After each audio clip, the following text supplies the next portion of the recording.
લઈ જવી હોય તો હાયરનું કનેક્શન હોય તો હાયર એની હારે જોડાઈ જાય તો એ મેમરીને પાછી લઈ આવી તો આપણને પછીની મેમરીઓ થાય. હાયરનું તત્વ જે હોય છે ને એ છે. એટલે આમ જોડી નથી શકતું સ્મૃતિને શું કામ? માનો કે ગુજરી ગયા, હવે આપણે અગર કઈ સ્મૃતિ નથી રહે, બીજી આગળ પાછળ જમ્પ ન મારી શકે, આ બધાને સિંક્રોનાઇઝ કરી શકે એવું આપણી અંદરનું આઈનું તત્વ, ડિવાઇન તત્વ હતું ને, એને આપણે હારે ન લઈ જઈએ.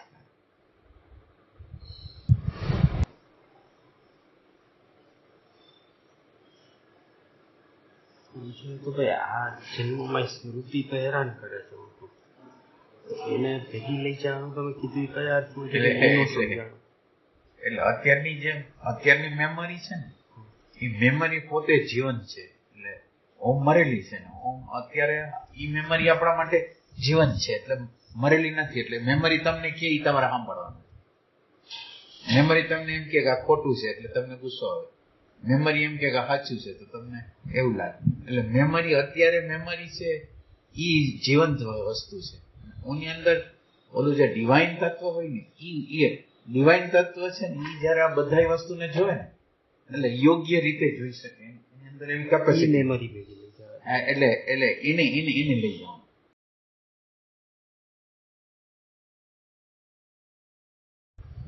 આપણી અંદરની મેમરી છે ને એને રિવેલ્યુએશન કરવાની છે. ફરીથી એની જે આપણે કાલે જે વેલ્યુ કરેલી હતી ખોટી હતી. એટલે અત્યારે આપણી અંદરના જાગૃતિથી એને રિવેલ્યુએટ કરવાની છે. અને બધું ભૂતકાળની જે આપણે ભૂતકાળ હતા, મા બાપ, સમાજ, એ લોકોએ ખોટી ઇન્ફોર્મેશન આપી, ખોટી માહિતી આપેલી, ખોટા મૂલ્યાંકનો આપેલા. એ મૂલ્યાંકનોને આપણે રિવેલ્યુ કરવાની છે આની હાજરીથી, કે એની કિંમત કેટલી છે, આ એટીટ્યુડની કિંમત કેટલી છે, રાખવા જેવી કે નહીં રાખવા જેવી, જવા દે.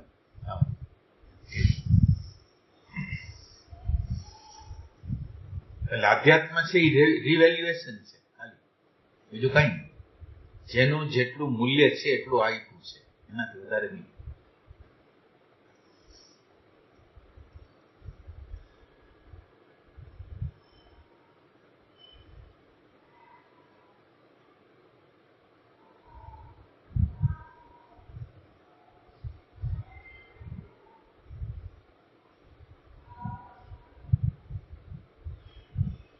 દિવસ એવો રાખવો જોઈએ કે આખો દિવસ આપણે કાલના ભૂતકાળ દ્વારા જે મૂલવણીઓ કરી છે ને, જે પ્રસંગોને, એ એટીટ્યુડને લખી નાખીએ. હવા ધ્યાન લગીને આ જ કામ કરીશ. કાલનો ભૂતકાળનો જે એટીટ્યુડ છે એને ફરીથી જીવંતતા આપીને ગમો અણગમો એ ટ્રેકને મજબૂત કરી રાખી. જે બનેલો ટ્રેક છે એને તોડવાનો છે. એ સાચી વસ્તુ નથી, બેહોશીમાં બનેલી વસ્તુ છે. અને હવે હોશની અંદર, જાગૃતિની અંદર, પ્રેમની અંદર રિવેલ્યુએટ કરવાનું છે. તમે જોશો એટલે તમને ખબર પડી જશે. રિવેલ્યુએટ એટલે કઈ તમારે આમ કઈ ભાવ નક્કી કરવાના છે એવું નથી. તમને સીધું દર્શન જ થઈ જાય. આની આટલી અને કે આપણી આગળ એક આગ્રહ છે ને, આપણા વાઈફાઈ એક આગ્રહ છે, તો એની કિંમત કેટલી, આપણા આગ્રહની કિંમત કેટલી, અને આપણી ખુશીની કિંમત કેટલી, આપણા પ્રેમની કિંમત કેટલી, વેલ્યુ કરવાની.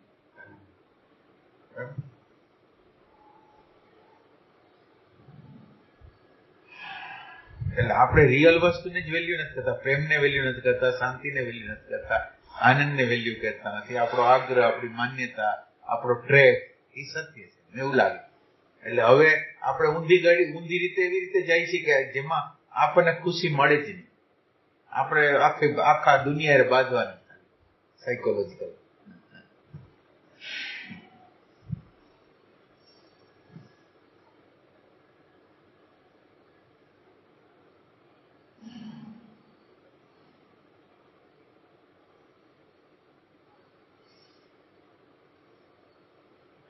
અમે અત્યારે આશ્રમે ગયા હતા, તો આશ્રમની અંદર તો ઠંડુ પાણી હતું. પછી એના જમવાના સમય હતા અને આપણે એને અનુરૂપ આપણે ગોઠવાઈ ગયા અને એના દ્વારા આપણને ખુશી મળી. આપણે જો આગ્રહ રાખ્યો હોત કે મને આ જોઈ, મને આ જોઈ, મને આ જોઈ, તો કોન્ફ્લિક્ટ થયો. અને આની અંદર અમુકને ખુશી આવી. ખુશી કેમ કે આપણે અંદરનું કામ તો કર્યું કઈ. જે વસ્તુ છે એને ફ્લેક્સિબલ રીતે આપણે લીધી તો ખરા ને. તો એને એટલે આને આપણે રિવેલ્યુએટ કરી, ફરીથી વેલ્યુ આપી કે આપણે શું કરવું જોઈએ. અને હું ભલે ને 7 વાગે જમતો હોય, 6 વાગે જમતો હોય, અને 6 ને બદલે 7:30 જમાય છે તો મને હું વાંધો છે. તો મારી શાંતિ, મારો આનંદ, મારો પ્રેમ એમને આંખ બંધ કરી. એટલે સવાલ બહુ સિમ્પલ છે કે તમને ખુશ કરવા માંગો છો કે નથી કરવા માંગો. અને બીજા લોકો ખુશ થાય ને ત્યારે તમે એને અનુરૂપ થઈ જાવ છો. એટલે એવું નથી, કેટલીક વખત આપણે એને અનુરૂપ ન થવાનું હોય, કેટલીક વખત આપણે એના કન્ડિશનિંગ એ તોડવાનું હોય. પણ અત્યારે આપણે એમ કહી છીએ કે પેલા આપણો અહંકાર, આગ્રહને છોડી દો, પછી જે કરવું એ કરશું. પેલા આપણે આ છોડ્યું. આધ્યાત્મને આના સિવાય કઈ કરવાનું જ નથી. રિવેલ્યુએટ બધી વસ્તુને ફરીથી મૂલ્યાંકન, કે આની કિંમત આટલી જ હતી કે આની કિંમત આટલી છે.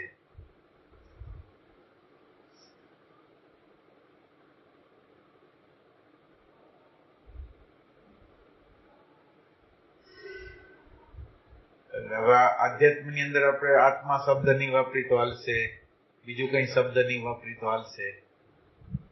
આટલું આપણને ખુશ કરવાના છે.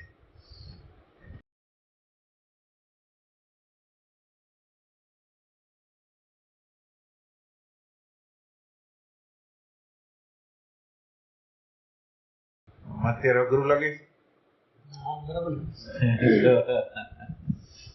આમાં ક્યાં માનો કે આગ્રહને આપણે જતો કર્યો, અને આગ્રહને જતા કરવા દ્વારા તમારી આગળ એક ટેકનિક આવે છે.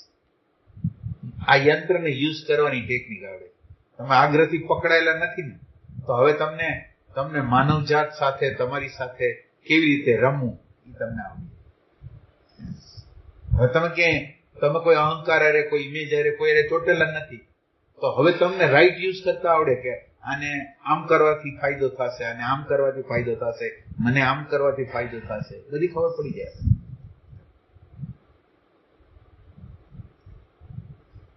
આગ્રહને પકડીને બેઠા હોય, ઇમેજને પકડીને બેઠા હોય તો સંઘર્ષને નોતરી છે. અને બીજું, પ્રેમની વચ્ચે દિવાલો ઉભી કરી છે કે જેથી આપણું જીવન હાવ કરતા નીરસ જેવું થઈ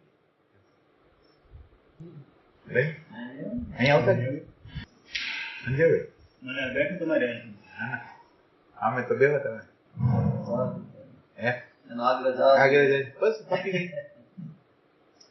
હવે એને આગ્રહ જવા દીધો એટલે મને ખુશી થઈ ને, મને તો ખુશી થઈ ને.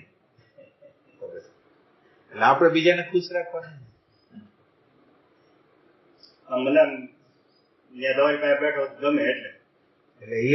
એટલે તમારું ઈ સેલ્ફ સેન્ટર છે. મારે ખુશી તમારે અહીંયા બે હોય એમાં જઈ છે, તો તમારે મારા માટે જીવવાનું છે, તમારા માટે નહીં. ના એટલે મારા માટે નથી એમ. એટલે તમારી આજુબાજુ જે લોકો હોય ને એને અનુરૂપ રહેવાનું.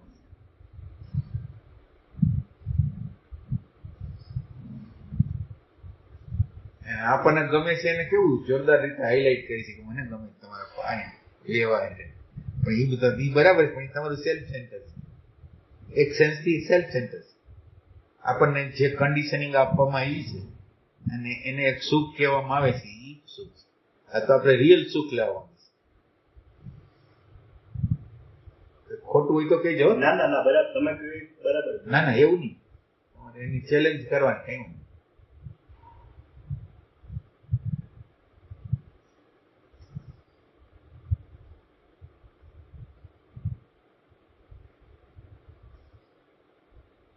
ખાલી આપણને એટલી ખબર પડે ને કે આપણો આગ્રહ, આપણી માન્યતાઓ, આપણી ધારણાઓ આપણને દુઃખ આપે. બધા કેવું સિમ્પલ. બીજું કોઈ દુઃખ આપી શકે એમ જ નથી. દુનિયાના બીજા કોઈ લોકો દુઃખી ન કરી શકે. આ ન હોય.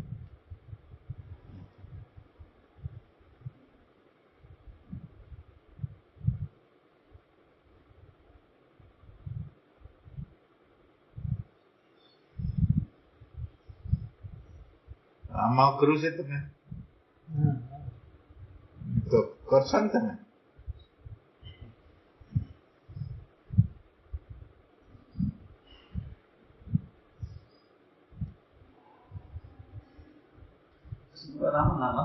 ઘણી વાર આપને ખબર હોય કે આ બરાબર છે, છતાં સામે વાળાનો આગ્રહ એવો હોય કે આમ કરો એમ. ત્યારે આપણે ક્યુ સ્ટેન્ડ લેવાનું?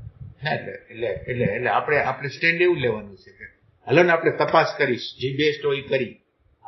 એટલે તપાસ કર્યા પછી એમ ખબર પડે કે આપણે કીએ છીએ બરાબર છે અને સામે વાળા કહે છે એમાં પ્રોબ્લેમ. તો આપણે હજી આપણને એમાં શું થાય, બે વસ્તુ છે. એક આપણે લર્નિંગ કરી છે અને આપણે લર્નિંગ કર્યા પછી આપણે કોકને શીખી હતી. અત્યારે આપણે લર્નિંગ કરી છે, હવે આપણે અત્યારે આપણું લર્નિંગ કરી છે અને પછી જો આપણું લર્નિંગ થઈ જાય તો આપણે એને લર્નિંગ કરાવી શકીએ. એટલે અત્યારે આપણે એને લર્નિંગ કરાવી શકવાની માનો કે શક્યતા નથી. કેવી રીતે એને એડજસ્ટમેન્ટ, એટલે તમારે એ પ્રેમ દ્વારા એ ટેકનિક શીખવી પડે કે એને કેવી રીતે સારું વાતાવરણ હોય, પ્રેમનો ભાવ હોય, એ વખતે તમે એક પાછી આ રજૂઆત કરો. કેમ કે આપણે આને ડિસ્કશન કરો. હજી મને સમજ પડતી નથી કે આમાં શું સત્ય છે. હવે આ તમારે પોઈન્ટ તમારે દેખાડવાના, ઇન્ક્વાયરી તમારે કરાવવાની અને લઈ આવવાના. એટલે તમે ખોટા હોય કે ખોટા હોય, ઇન્ક્વાયરી કરતા કરતા એ જગ્યાએ લઈ જવાના. એમાં એને અહેસાસ થાય. આપણે એને નથી કેવું તમે ખોટું કરો છો, એને એવો અહેસાસ થાય પ્રશ્ન કરતા કરતા કે આ જગ્યા ખોટી છે. ઈ આપણું લર્નિંગ છે. એટલે આપણે લર્નિંગ કરી છે ને એને લર્નિંગ કરાવી. એટલે એની અંદર ધીરજ જોઈએ. અત્યારે માનો કે એને કીધું ને હવે અત્યારે એને દુઃખ ન થાય એના માટે આપણે લઈ લીધું, પણ આપણે એ સમજી નથી શક્યા કે બેસ્ટ શું છે હજી. તો આપણે એને સમજવા માટે હજી ટ્રાય કરી શકીએ શું છે બેસ્ટ. અને ઘણીવાર આપણે એને એટલા માટે ફોલોઅપ થવું પડે છે કે એનો વિશ્વાસ જીતવા માટે. એટલે વ્યાસજી એક દ્રષ્ટાંત આપ્યું હતું કે આ ઈસાબેન એટલે એના દીકરા ને દીકરી એને ફરવા લઈ જતા. એમાં એક દિવસ કે મારી ઢીંગલીને તમે ઉપાડો, એટલે કે મેં ઢીંગલીને રસ્તાની વચ્ચે ઉપાડી. પણ એમ કે એટલે ઢીંગલી ઉપાડવાનું કારણ શું, એટલે કે એને ખબર છે કે મારી આગળ ઘણા લોકો સાંભળવા આવે છે અને એને મારી ઢીંગલી ઉપાડી. એટલે એનો જે અહોભાવ અંદર થઈ જાય અને પછી તમે જી કયો એ કરવા માંડે. તો એ સેન્સથી પહેલા આપણે એની અંદર અહોભાવ ઉત્પન્ન કરવાનો, પછી એ આપણને ફોલોઅપ કરશે. ઘણી વાર આપણે આપણી વસ્તુને જતી કરીને એને આગળ કરવી પડે. આપણે કાલના ટ્રેકો ખોટા પાડેલા છે ને સરખા કરવા પડે. કાલના ટ્રેકોની અંદર આપણે એને વેલ્યુ નથી, જે પ્રકારની વેલ્યુ એટલે આપણે શું કહે એને ખબર ન પડે આપણે કરી છે ને આમની બરાબર છે, એવી રીતે ન હોય.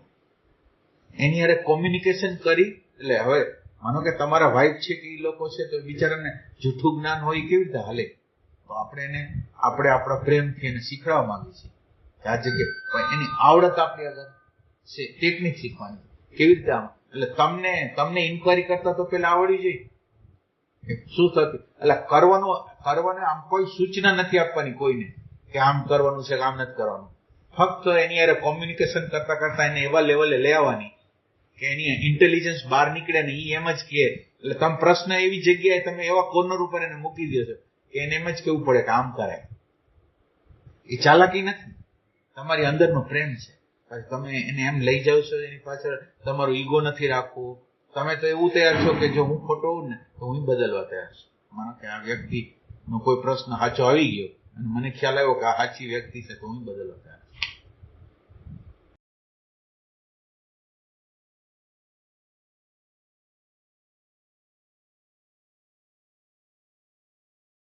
એટલે ઇન્ક્વાયરી કરાવવાની જે આવડત છે એટલે એમ કે છે ને છોકરાઓને એમ ન કે તું આ કર ને આ ન કર, પણ તમે એને એવી જગ્યાએ તમે પ્રશ્ન કરતા લઈ જાઓ. એ એમ કે ના ન કરાય, એવી જગ્યાએ આપણે લઈ જવાનું. એટલે એના માટે તમારી આગળ કેવો પ્રેમ જોઈએ તમે જ કહો. આપણે એક જગ્યા એમાં શું થાય, આપણી ઇન્ક્વાયરી એટલી બધી સ્થૂલ હોય ને, એક જગ્યા લગીને તમે મને જવાબ આપી શકો પણ પછી હું તમને સવાલ કરું ને તો પછી બસ હવે આગળ ન જાય. તો ઈ જગ્યા કેમ ખાલી રહી? પ્રશ્ન કરું તમે હવે જવાબ કેમ નથી આપી શકતા? તો કે આ જગ્યાએ પ્રેમ ખૂટ્યો છે. તમે આ જગ્યાએ તમારા પ્રેમને વિરામ આપી દીધો છે ને ઇન્કવાયરી છોડી દીધી છે, એટલે એ જગ્યાએ તમે નાપાસ થાવ છો. હવે આ જગ્યાએ તમારે ખોલવાની છે.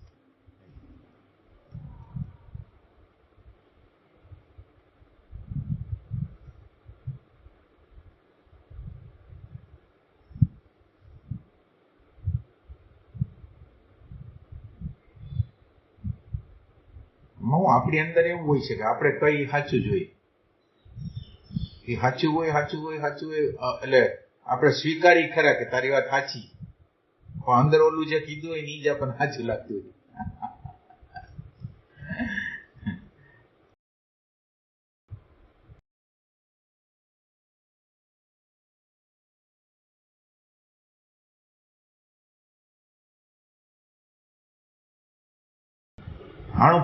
અણુ પરમાણુને તોડી નાખવાના છે. અણુ પરમાણુ જે છે, જે અણુ પરમાણુ થી આપણે જીવી છે ને આગ્રહથી, માન્યતાથી, આ અણુ પરમાણુને તોડવાના. એટલે આ અણુ પરમાણુ છે એને આપણને બાંધી રાખ્યા છે, આપણા નિરાકાર તત્વને કેદ કરી નાખ્યું છે, સાકાર કરી નાખ્યું છે.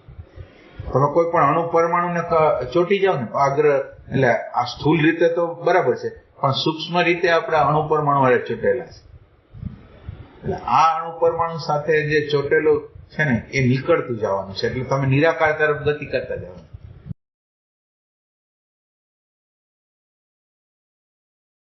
તમારું મૌન બોલવું જોઈએ, તમારી શાંતિ બોલવી જોઈએ.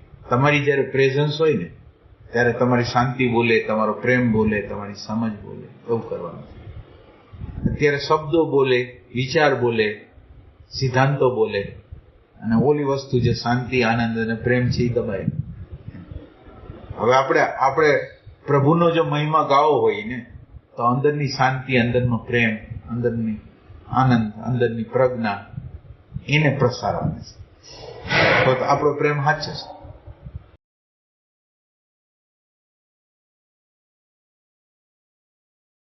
તમારી હાજરીથી મૌન નીકળે છે, શાંતિ નીકળે છે, સમજ નીકળે છે, શું નીકળે છે? તમે જ છો.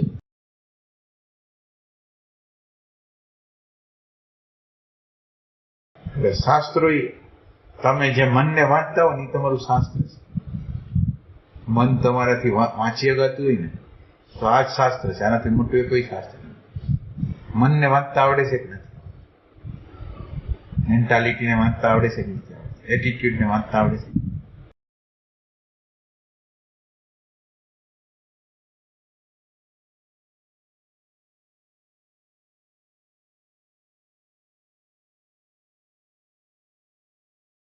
આપણા વેદાંતની અંદર એમ કીધું શ્રવણ માત્રથી જ્ઞાન.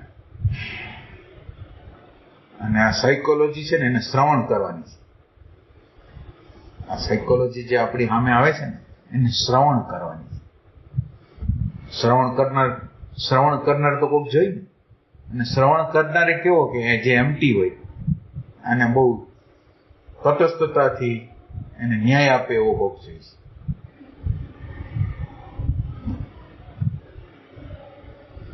એટલે શ્રવણ માત્રથી જ જ્ઞાન થઈ જાય. તમે ખાલી આને સાંભળા રાખતા હતા અને તમારી અંદર શાસ્ત્રો છે એ નીકળતા જાય. તમે ખાલી આને સાંભળતા જાઓ ને તમારી અંદર શાસ્ત્રો નીકળતા જાય.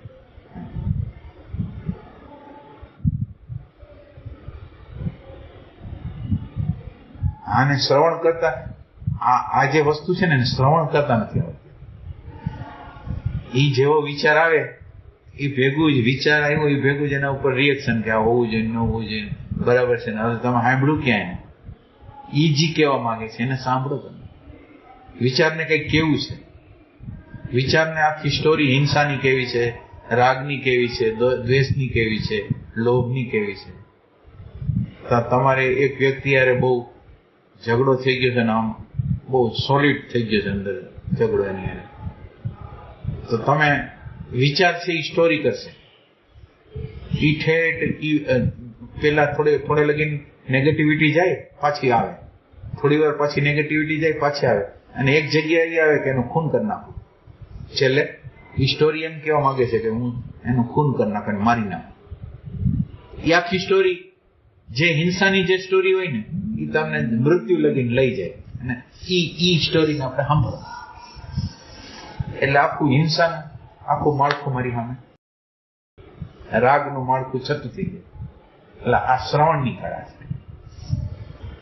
શ્રવણ છે એ તટસ્થતા, એમ્પ્ટીનેસ, લર્નિંગ પ્રોસેસ. એટલે શબ્દનો અને શૂન્યતાનો યોગ સાથે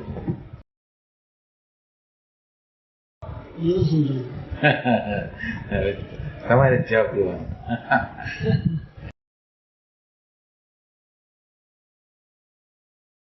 શબ્દ અને શૂન્યતા બેનો સહયોગ સાધવાનો. એટલે એમ્પ્ટીનેસનો જે વિચાર આવે છે ત્યાંથી જોવે એ બેનો યોગ છે.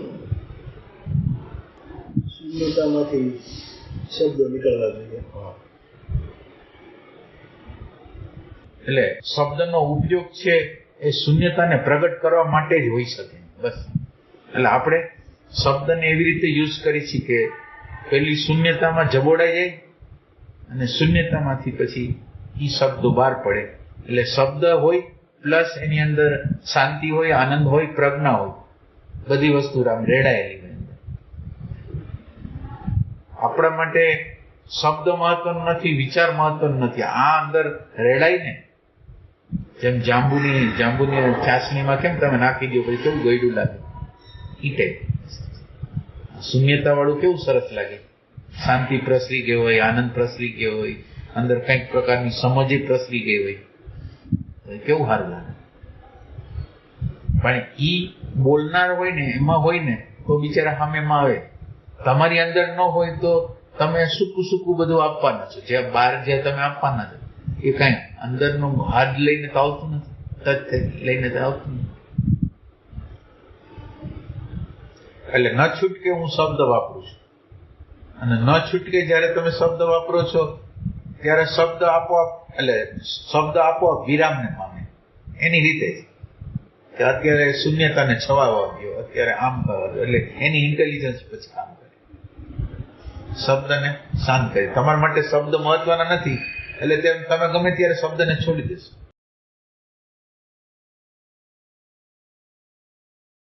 શબ્દ જેનું વર્ણન કરે છે, જે જગ્યાનું વર્ણન કરે છે, એ જગ્યાએ તમે પહોંચી ગયા તો હવે તમે શબ્દની જરૂર છે. કે સ્વિટરલેન્ડ જવું હતું, સ્વિટરલેન્ડમાં જ પહોંચી ગયા તો હવે જરૂર છે. વાક્ય કોનું? શબ્દને શું વળગે ભૂત, જે રણમાં જીતે તે શું.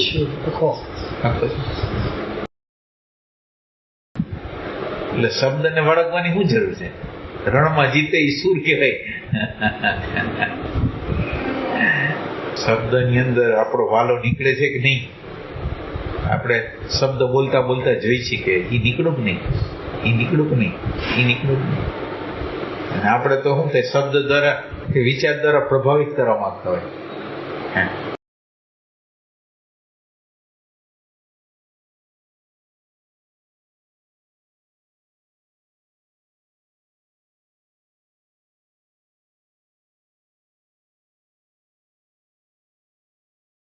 એની અંદર એ રેકોર્ડ ન થાય ને, માનો કે અત્યારે રેકોર્ડ ન થતું હોય ને તો એને સાંભળવાનું.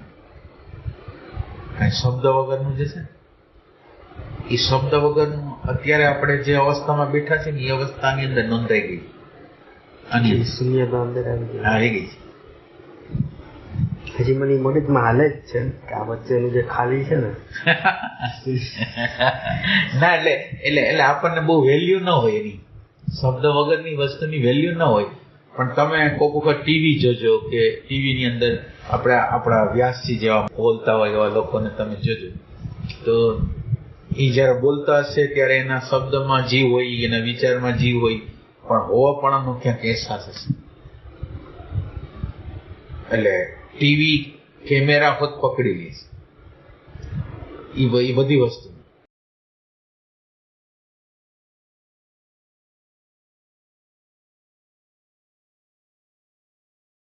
આપણે હું શબ્દ વિચારથી ટેવાઈ ગયેલા હોય ને, એટલે ખાલી ખાલી જતું હોય તો આપણને એમ થાય કે આ તો નકામું જાય છે.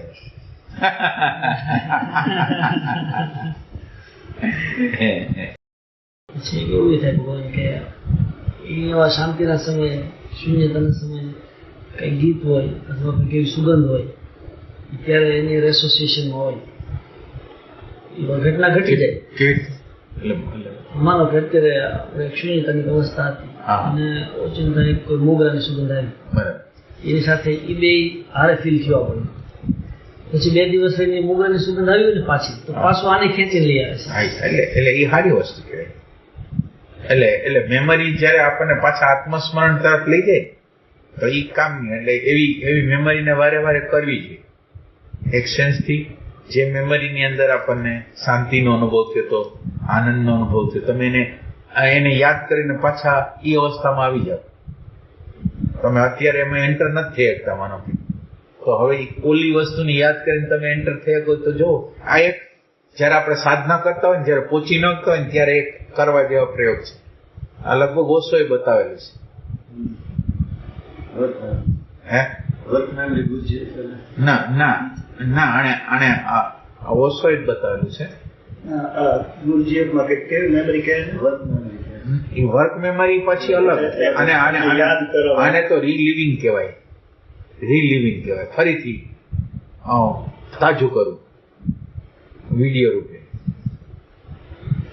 રીલિવિંગ. એટલે આપણે શું કરતા હોય કે સારી મેમરી જે આપણને મળેલી હોય ને, આધ્યાત્મની મેમરી મળેલી હોય ને, એને તાજી નથી કરતા ને. તાજી કરો એટલે પાછું રિચાર્જ થઈ જાય, તાજી કરો એટલે રિચાર્જ થાય. એટલે શરૂઆતના સ્તરે તો કોક ઝલક મળી હોય ને તમે એને વારે વારે યાદ કરો તો એ અવસ્થાઓ વારે વારે આવે તમને, અને તમારી અંદર એ ક્રેક રૂપે થઈ જાય.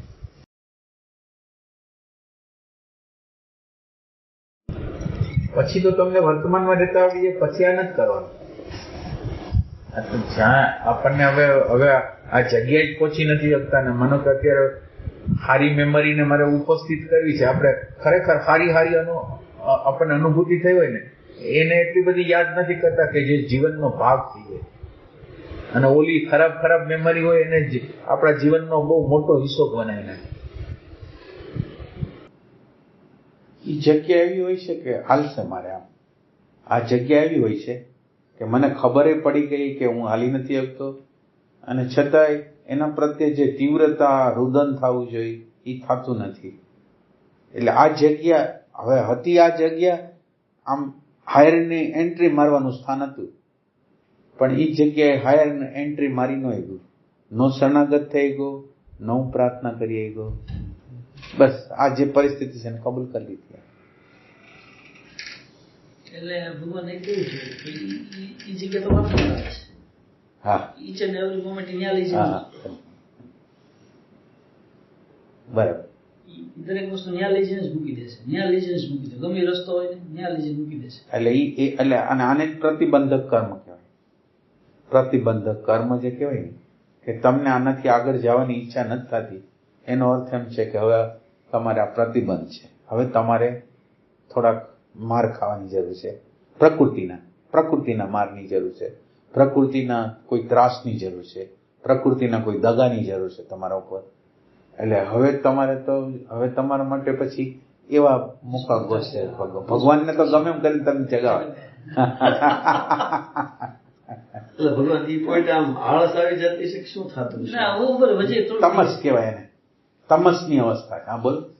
એમાં થોડું બજી લઈએ કે એમાં ભગવાન મેં જોયું કે આ જે મોમેન્ટ છે એ પ્લેટફોર્મ પર ઉભા રહીને કંઈક પોસિબિલિટી બનતી હતી, તો ત્યાં શું થઈ જાય તો કે સમય છે ને ત્યાં મલમનું કામ કરી જાય છે, અથવા તો કંઈક એવો સત્સંગ, અથવા તો કંઈક બહારના એવા ફેક્ટર, અથવા તો બીજા કોઈ વિષયનો રસ એ ખેંચી લઈને ભૂલી જાય હતી, ત્યાં ઉભા ના રહેવા. એટલે ખેંચાવું એ કઈ વાંધો નથી. તમને વિષય ગમી આ ખેંચી જાય તો ભલે ખેંચી જાય, પણ એક અંદર એવો પોકાર છે કે આ હું ખેંચાવું છું ખરા, પણ મને ઓલું જાણવું છે. આ મને ભલે અત્યારે આમાં ખેંચી જાય, પણ મારા માટે આ વસ્તુ નહીં, મારા માટે ઓલી વસ્તુ જોઈશે. એ છે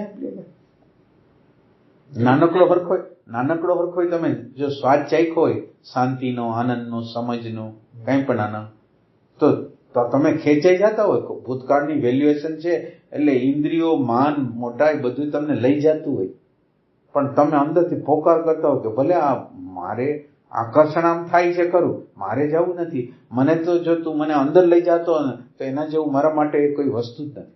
તમે ઈમાનદારીથી જ્યારે બોલો છો ને ત્યારે પરમાત્માને તમારી ઈમાનદારીની ખબર પડે છે. આ બોલે છે તો ઈમાનદારીથી બોલે છે, તો એને કરો હેલ્પ, તો હેલ્પ મળશે.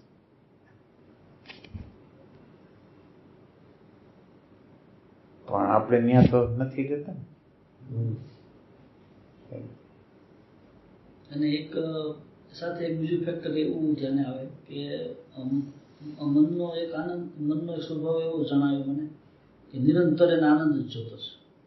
જરી કે આનંદમાં કઈ જો ખલેલ થઈ ને તો આપણને ગમ્યું નહીં. એમની આનંદ જોઈશી તો બહુ સારી વાત છે. આનંદ જોઈશી તો સારી વાત છે ને. તો સારી વાતને તમે આગળ લઈ જાઓ. એને આનંદમાં રહેવું છે, બરાબર, એને આનંદમાં રહેવું છે હંમેશ માટે. હવે નેગેટિવિટી કરશે તો આનંદ આવશે, ક્રોધ કરશે તો આનંદ આવશે, લુચ્ચાઈ કરશે તો આનંદ આવશે. એમાં તો એનું જ મરણ થાય છે. એમ નહીં ના, એટલે ના, હવે તમે આગળ લઈ જાઓ ને. જો ખરેખર તારે આનંદ જોતો હોય તો આમાં આનંદ, હવે તારે આનંદ જ જોતો હોય, તું નેગેટિવિટી કરીશ તો આનંદ નહીં આવે, તું ક્રોધ કરીશ તો આનંદ નહીં આવે, તું લુચ્ચાઈ કરીશ તો કોઈને દગો દઈશ તો તને આનંદ નહીં આવે. તો હવે રસ્તો સાચો ગોતો ને. કારણ કે પીડા તો એ જ અનુભવ. હા, તો પછી કાંઈ પણ તો આમાં પછી જે કાંઈ કર્યું ના, એટલે ઈ જ કહું છું તમને. એટલે જે સફોકેશન નું જે ગભરામણનો જે પ્લેટફોર્મ ઉપર ઉભા રહેવાનું હોય ત્યાંથી છટકાવે, એ આ કામ કરે છે ત્યાં જઈને.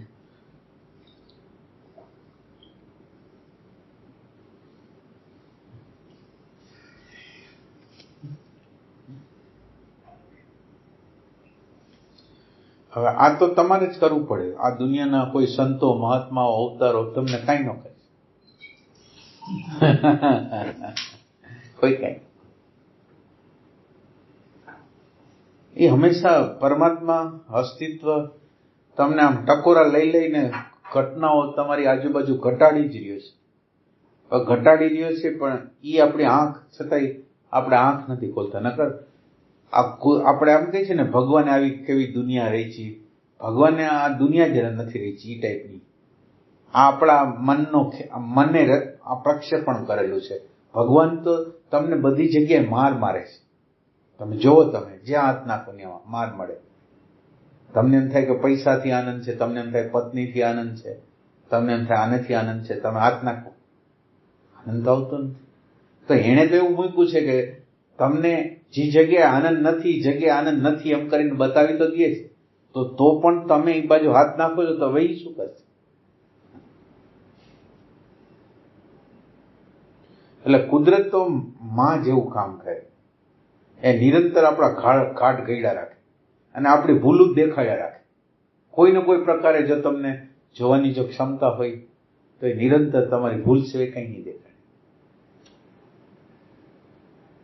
અને એવો ખેલ હોય ને, થોડી વાર 2-5-10 મિનિટ કલાક માટે તમને એક મુશ્કેલી મૂકી દે, પછી પ્રશ્નને કોઈ રીતે હલ કરી લે.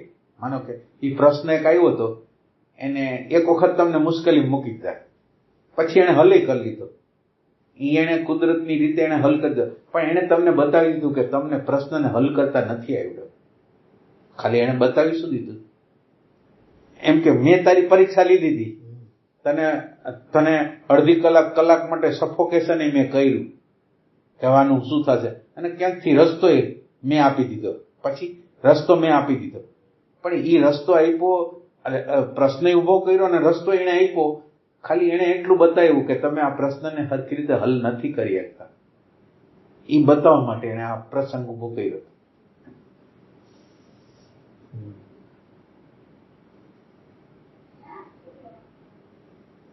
એની રીતે કસોટીઓ જેવું એક કંઈક પ્રસંગ બને ને, તમારી અંદર નેગેટિવિટી શરૂ થઈ જાય, કોઈ એવો પ્રસંગ ઉભો કરી દે અને પછી એ હલે થઈ જાય.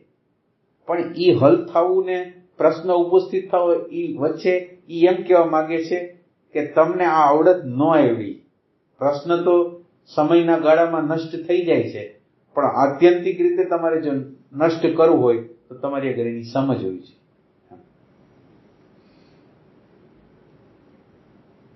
અને એ સમજ તમારે કેળવવાની છે, પ્રગટ કરવાની, ડિસ્ક્લોઝ કરવાની છે.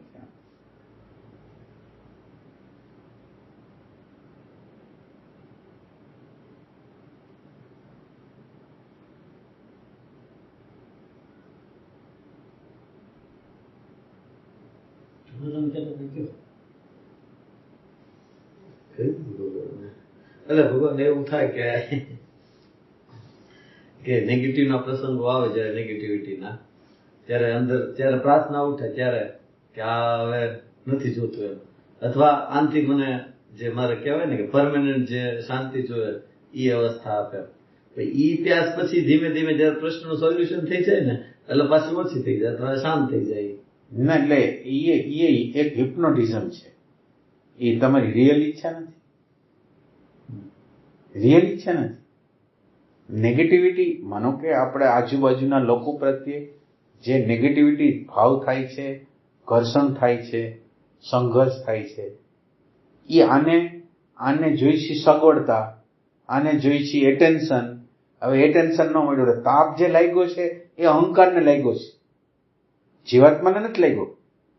જે જીવ ઓરિજિનલ જે જીવ છે એને તાપ નથી લાગ્યો, અહંકારને તાપ લાગ્યો છે. અને અહંકારને તાપ લાગ્યો છે ને હવે એ પ્રાર્થના કરે છે કે મને આમાંથી બહાર કાઢ. હવે અહંકારને તાપ લાગ્યો ને તમે એને બહાર કાઢવા જાઓ તો એ તો સમયનો ગાળો એ એમ કરાવીએ કે, પણ ઓલું તો અંદરથી રહી જ જવાનું છે. એટલે ઈમાનદારીથી એમ પૂછવાનું છે કે આ નેગેટિવિટીમાંથી બહાર જવાની જે ઈચ્છા છે આવી ક્યાંથી?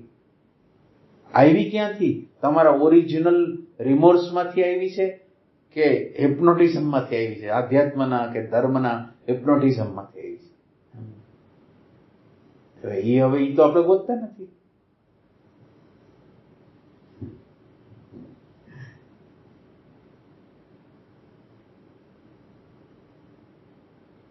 જે જગ્યાએ આપણે સ્ટોપ થાય છે ત્યાં ઇન્ક્વાયરી કરીને, માનો કે તમને આ નેગેટિવિટી થાય છે, નેગેટિવિટી થાય છે ને તમે એની પ્રાર્થના કરો છો, તો તમારે આ જગ્યાએ રિયલ સેન્સમાં પ્રશ્ન કરવો જોઈએ, અંદર રિયલ સેન્સમાં કે હું ક્યાંથી આ વાત કઈ જગ્યાએથી કરું છું કે નેગેટિવિટી વહી જાય. એમ હું કામ કહું છું, ગોતું છે ને કારણ.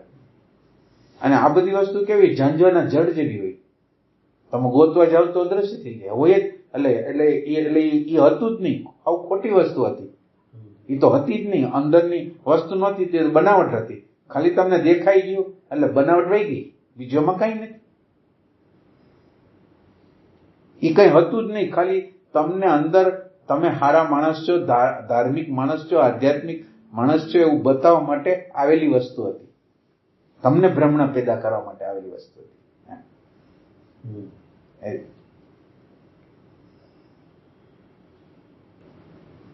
ફોન છે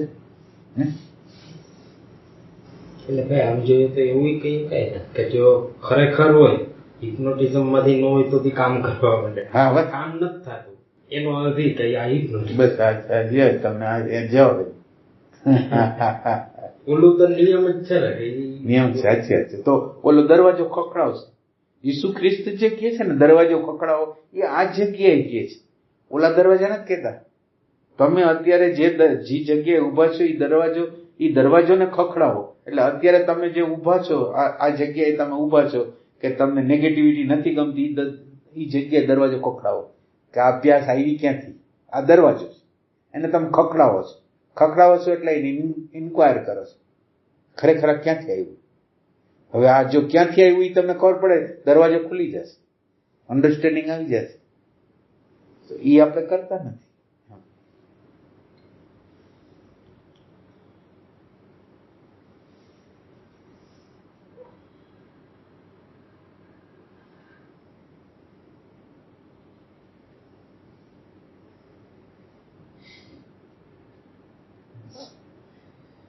પ્રશ્ન છે ને, પ્રશ્ન એની સામું જવું ને એ જવાબ છે.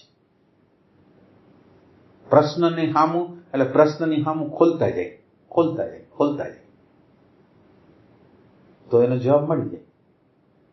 હમણાં જ કૃષ્ણમૂર્તિનો આપણે એક વાક્ય કેવું મૂક્યું હતું છે બર યાદ છે? હા, કે question is not an important thing. Sorry, answer is not an important thing. Question is important. કે સવાલ છે એ કાઢો તમારી અંદર હોય તો કાઢો, કારણ કે આના અનુસંધાનમાં એ બહુ ઉપયોગી છે.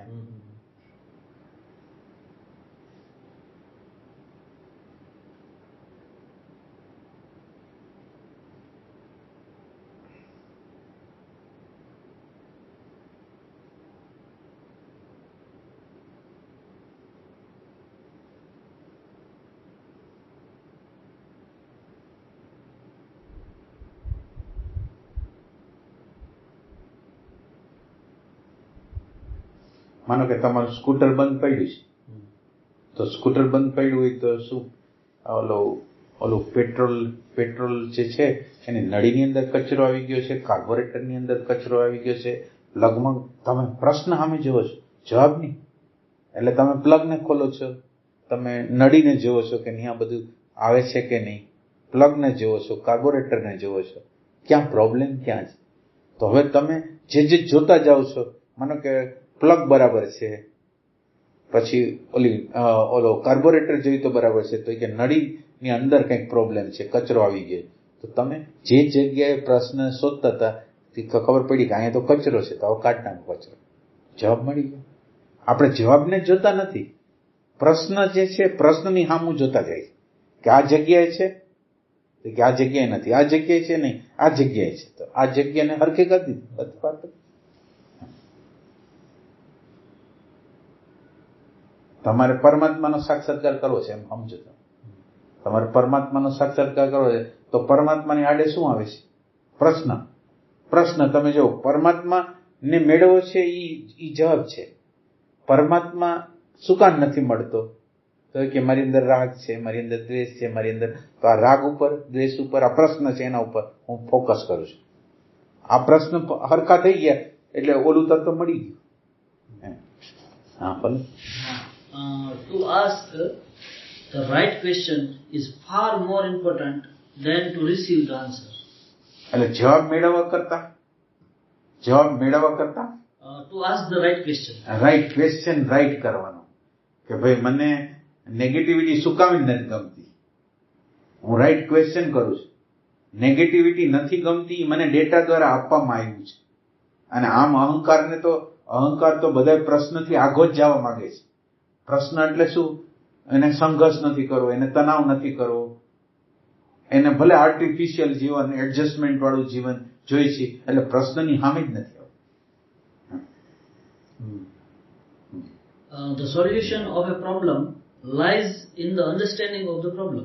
અન્ડરસ્ટેન્ડિંગ ઓફ પ્રોબ્લેમને તમે જેમ અન્ડરસ્ટેન્ડ કરતા જાઓ એમ તો પ્રશ્ન સોલ્વ થશે. The answer is not outside the problem. It is in the problem. અત્યારે કોઈ પણ પ્રશ્ન તમને થાય એટલે તમને એમ ખબર હોય કે એનો જવાબ તો આ જ છે, એનો જવાબ તો આ જ છે. એ તો તમને ખબર હોય કે પ્રશ્નનો જવાબ તો આ જગ્યાએ છે, તો પ્રશ્નનો જવાબ કેમ નથી મળતો આપણને? તો કે પ્રશ્નનો જવાબ અથવા તમે જેને ઉકેલ માનો છો એ વિચાર કર્યા વગરની ઇન્ફોર્મેશન છે, મનન કર્યા વગરની ઇન્ફોર્મેશન છે. બીજી રીતે કહી તો સીધા બારોબારથી લીધેલા જવાબો છે. બારોબારથી જે જવાબ એટલે પ્રશ્નને જ આપણે સમજી છે. બારોબાર મેં કોઈ કેસેટમાં સાંભળ્યું આને આમ કહેવાય, આને આમ કહેવાય. હવે તમે જેવો મને પ્રશ્ન કર્યો, મેં ઓલા ઇન્ફોર્મેશનના ડિપાર્ટમેન્ટથી કાઢી અને તમને રજૂ કરી દીધો. હવે મને ખબર નથી કે મેં ક્યાં કાઢ્યો, ક્યાંથી. આ મારા પ્રશ્નનો ઉકેલ નથી કરતું અને બીજાનો કેવી રીતે ઉકેલ કરશે? મને હું જવાબ તો દીધો પણ બીજાનો ઉકેલ કેવી રીતે કરશે? તો આ જગ્યાએ તમે ઉભા રહ્યો છો અને તમે આની અન્ડરસ્ટેન્ડિંગ કેવી રીતે કરો છો? આની અન્ડરસ્ટેન્ડિંગ તમે ખાલી બારોબારથી શબ્દ લીધા છે અને એ શબ્દને બારોબાર જ વેચી નાખો છો. જેણે તમારું સમાધાન નથી કર્યું એ બીજાનું સમાધાન કેવી રીતે કરશે? એટલે જે જગ્યાએ આપણે ઊભા છીએ એ જગ્યાની આપણે તપાસ કરીશ. આપણને અત્યારે એટલે તમને પ્રશ્ન, માનો કે હું પ્રશ્ન પૂછું ને તમને, તો તમે અમુક લેવલ લગીને જવાબ આપશો, પછી એના પછી હું પ્રશ્ન પૂછીશ ને તમે જવાબ નહીં આપી શકો. એનું કારણ શું? એ જગ્યા લગીને તમે ગયા નથી. તમે એ જગ્યા લગીને તમને લઈ ગયા નથી એટલે આ સમજાવનાર શું કરે છે? તમને પ્રશ્નના લેવલ લગીને લઈ જવા માંગે છે. જે પ્રશ્ન તમે ઉપસ્થિત નથી કર્યો એ પ્રશ્ન તમારી સામે ઉપસ્થિત કરવા માંગે છે કે આ જગ્યાએ ગોતવાની જરૂર છે. સત્સંગ જે છે એ આ છે કે તમે કઈ જગ્યાએ ઇન્ક્વાયર નથી કરતા, કઈ જગ્યાએ ઇન્ક્વાયર નથી કરતા. તમે જે ચાકુ લઈને ફરો છો એ ચાકુ કોઈને કાપી શકે એમ જ નથી. તો એ તો લાકડું જ છે, કઈ કરી શકે એમ જ નથી.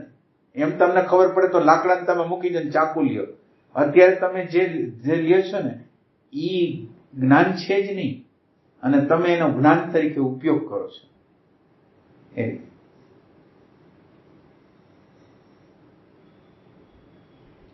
કેટલાક લોકો સાંભળે, કેટલાક લોકો એના વિશે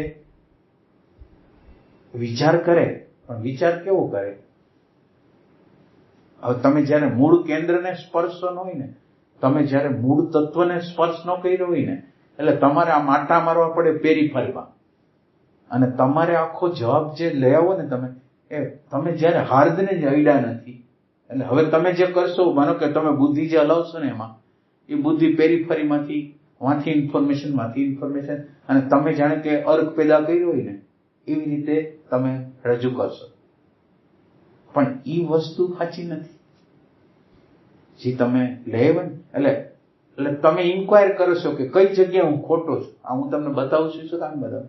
હું ઇન્ક્વાયરી કરું છું કે કઈ જગ્યાએ હું ખોટો છું, તો મને આ જગ્યા દેખાય છે કે આ જગ્યા ખોટી છે. આ હું જે જવાબ લઈ આવું છું એ કોઈ ખોટી જગ્યાએથી આવે છે. એક જણાએ એક જ્ઞાનીએ સાક્ષી વિશે બહુ સરસ રીતે બોલ્યા. સાક્ષી વિશે એટલે એટલું બધું અદભુત બોલ્યા. પછી એના જીવનની અંદર પ્રશ્ન આવ્યો, તો જીવનની અંદર પ્રશ્ન આવ્યો તો એ અંદર અટવાઈ ગઈ. અને એ સાક્ષીની વાત કરતા હતા, એને એવા સમૂહો બનાવ્યા, એવા મંડળો બનાવ્યા કે જેમાં એને ફસામણી થાય એવું એને કહ્યું. તો તમે વિચાર કરો, સાક્ષીની વાત તો બહુ સરસ કરે છે, તો એને માર ક્યાં ખાધો? તો કે ખાલી કેન્દ્રને ટચ કર્યા વગર વિચારોને જુદી જુદી જગ્યાએથી, જુદા જુદા શાસ્ત્રોમાંથી, જુદા જુદા સંતોમાંથી ભેગા કરી બહુ યોગ્ય રીતે એને આમ અભિવ્યક્ત કર્યા. અને સાંભળનાર તો સાચું કહું ને કે સાંભળનારને એટલી બધી ક્યુરિયોસિટી નથી, એટલી બધી આપણે ઇન્ક્વાયરી નથી, એટલે જે કહેશે ને એ બધું હાય થઈ જવાનું છે. કારણ કે તમે એક નીચેની અવસ્થામાં તમને ફીલ કરો છો, બોલનારને એક ઊંચેની અવસ્થામાં ફીલ કરો છો, પછી બોલનાર બુદ્ધિના નાનકડા વિભાગમાંથી બોલે છે એ ખબર નથી. એટલે જૂઠું જ્ઞાન જ આપણી અંદર સીધું જૂઠું જ્ઞાન જે આપણે એપ્લાય કરી શકીએ એમ નથી, એવું છે. એટલે આપણે જે જગ્યાએ ઉભા હોય એ જગ્યાને આપણે ચેલેન્જ કરી શકીએ. આ જ્ઞાન સાચું છે, આ મેં વિચાર કર્યો એ જ્ઞાન સાચું નથી, વિચાર કર્યો એ જ્ઞાન સાચું નથી.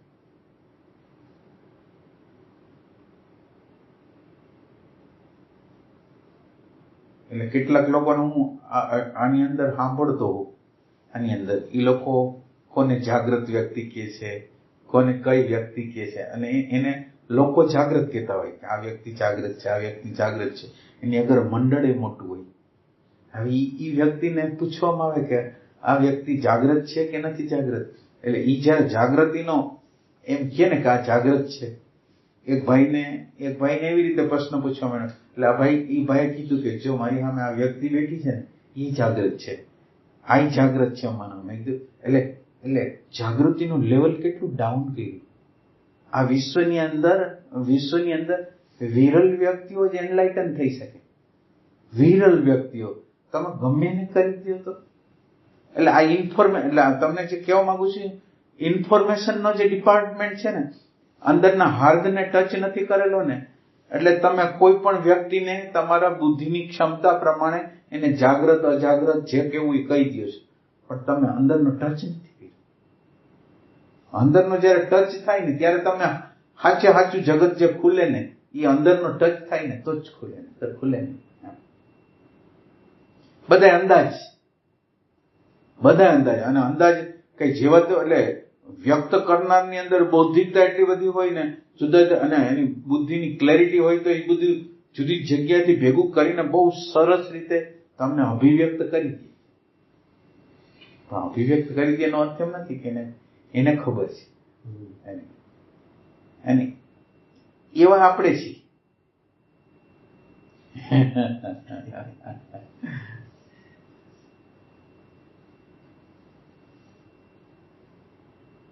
જનરલ તમે ઘરે બેઠા છે, આ ભાઈ આ રાકેશભાઈ ની ઘરે બેઠા છે, આ એની ઘરે બેઠા, એક સત્સંગી આવે કે મારા જીવનનો આ પ્રશ્ન છે, તમારી આગળ આવે નહીં કે જીવનનો આ પ્રશ્ન છે, એટલે તમે સરસ રીતે જવાબ સરસ રીતે આપો, સાચી રીતે આપો, એટલે એમાં કઈ, એટલે તમારી બુદ્ધિ જે પ્રમાણે હોય તમે બહુ વ્યવસ્થિત જવાબ આપો, પણ તમને ખબર હોય કે સવાલનો જવાબ અમે નથી લીધો, રાઈટ? એટલે હવે ભગવાન આમ જવાબ આપતા બીક લાગે એમ તમે તો સમજાવી દેતા. હવે સત્સંગમાં જ જતા કે એમ કેમ એમ કહ્યું? એટલે હવે ખબર પડી કે ખોટું છે. તો એટલે તો સારું થયું ને, આપણો સત્સંગ એટલો તો સાચો થઈ ગયો ને. પછી કે એટલે સત્સંગની વાતો થતી હોય ને આપણે આધ્યાત્મિક ભૂતકુમારી પડી બધાને પાડી દેતા એ બધું બંધ. તો સારું કહેવાય ને, એટલું તો આપણો સુધારો એટલે આમને આમ એટલી ખબર પડી ગઈ આપણે એટલે કોઈ એમ કે તમે આધ્યાત્મિક છે તો આપણે હસવા મળીએ અત્યારે. લોકોને બિચારા કઈ ખબર નથી. છે.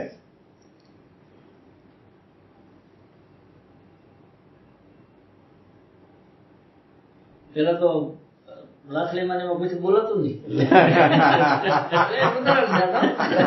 એ રહેવાની સોસાયટીમાં એમનો સાચો આવ્યો હોય તો એને પાડી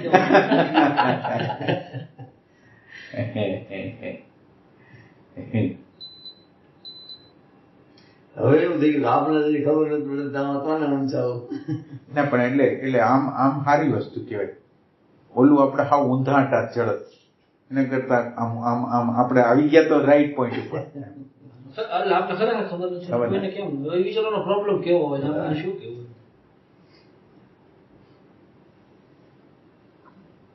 અને આપણે એને કહીએ ને કે તું ભગવાનને કહેજે તો એ પાસે કે આપણે સાચું ન માને આપણે બાજુ જ કંઈક જોતું હોય. બરાબર. એને એનું જ બિચારાપણું છે ને.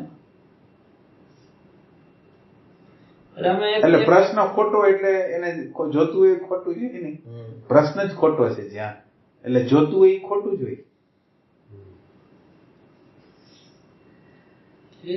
ગરીબ પાસે તું દાન લેવા આવ્યો છું, તો અમારી ગરીબ ભાઈ તું તને કેમ દાન આપું?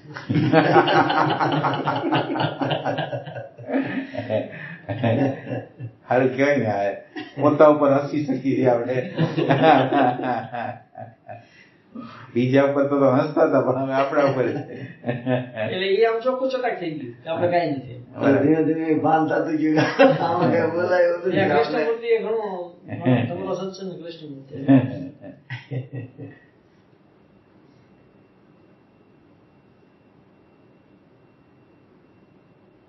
પછી બહુ એવું ભારે આવે તો ગોબા મંડળ મોકલીએ રામ સોસાયટીમાં બે જાવ ત્યાં કઈક ના. આમાં પરમાત્માની ઓમ આમાં પરમાત્માની આમાં કરુણા છે. માનો કે આ ઇન્ફોર્મેશન આપણને આટલી બધી શું કામ વિચાર આપે છે? કુદરતે આપે છે, આપણે કઈ નથી દેતા. એ કુદરત એટલા માટે આપે છે કે ગમે તે દિવસે જ્યારે જોશે ત્યારે નકશો તો જવાનો જ છે, આપી દો ને અત્યારે. અને કેટલાક લોકો તો ઇન્ફોર્મેશન તો આપે, પણ કેટલાક લોકો ઉપર વધારે કૃપા હોય તો સંતોએ આપી દે. તો સંતો આપી દે એના દ્વારા તમારી અંદર પરાની વસ્તુ અંદર વહી જાય. પરાની વસ્તુ છે ને તમારી અંદર બીજ રૂપે વહી જાય. એટલે આ પરમાત્માની એક આ સિવાય તો તમને જો ખોટી ભલે ને ઇન્ફોર્મેશન તમે ન લ્યો તો તમારો રસ્તો કોઈ દી ખુલવાનો નથી. પેલા ઇન્ફોર્મેશન તો લ્યો. એટલે પરમાત્માની એક રીતે કરુણાનો આમ ભલે આપણને અહંકાર આવી જતો હોય પણ એની એક કરુણા છે કે ભલે એને અહંકારના વિભાગમાં અત્યારે જમા કરે પણ કાલે એને સમજ આવશે. એ રીતે એને રાખ્યું છે. એટલે હંમેશા પેલું જ્ઞાન હોય. જ્ઞાન એટલે નકશો હોય. નકશા પછી તમને ઈચ્છા થાય અને ઈચ્છા પછી ક્રિયા થાય. એટલે એના માટેનું પેલું બેકગ્રાઉન્ડ છે કે તમને નકશો મળવો જોઈએ. તો કુદરત કે લાયકાત પાત્રતા કાંઈ ના જોવો, આપી ઈ સેન્સથી તમે જો જોવો ને તો કુદરતની એક અદભુત કરુણા છે.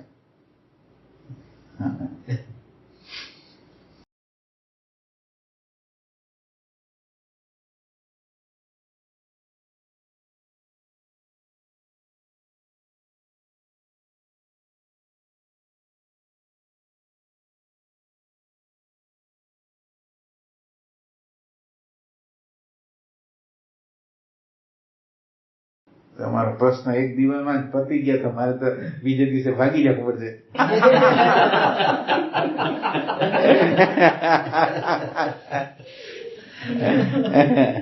હાર સ્વીકારી લીધી.